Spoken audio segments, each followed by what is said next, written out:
మాయావతి గారి టైంలో, అంతకు ముందు ఉన్న కాంగ్రెస్ హయాంలో 18% ఓట్స్ ఇంక్రీజ్ అయితే పాపులేషన్ లేని రోజులలో కేవలం డబుల్ ఇంజన్ సర్కార్లో యోగి ఆదిత్యనాథ్ గారి సీఎం పొజిషన్లో కేవలం 1.06% జెన్యున్గా ఓట్లు ఇంక్రీజ్ అయ్యాయి. అంటే ఒక న్యాయబద్ధమైన రాజ్యాంగపరంగా ఓట్లు ప్రశాంతంగా వేసుకొని ఎవరికి కావాల్సిన నాయకులను వాళ్ళని ఎంచుకునేటువంటి వాతావరణాన్ని ఇచ్చిన ధర్మబద్ధమైన నాయకుడు యోగి ఆదిత్యనాథ్ గారు. అంటే ఓటర్ లిస్టు యోగి ఆదిత్యనాథ్ తయారు చేస్తున్నారు. అక్కడ ఓటర్ లిస్ట్ యోగి ఆదిత్యనాథ్గా తయారు చేయక్కర్లేదు. ఇన్ఫ్రాస్ట్రక్చర్ ఒక స్టేట్ గవర్నమెంట్ ఇస్తుంది. మరి ఇక్కడ ఏమైనా ఓటర్ లిస్టు తెలంగాణ గవర్నమెంట్లో మరి ఏం చేసింది కాబట్టి నా అప్పుడు బోగస్ ఓటింగ్ జరిగింది, నా అప్పుడు బూత్ రిగ్గింగ్ జరిగింది.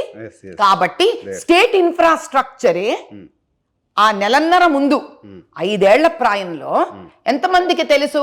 Central election commission of India ఎవరిని నియమించదు.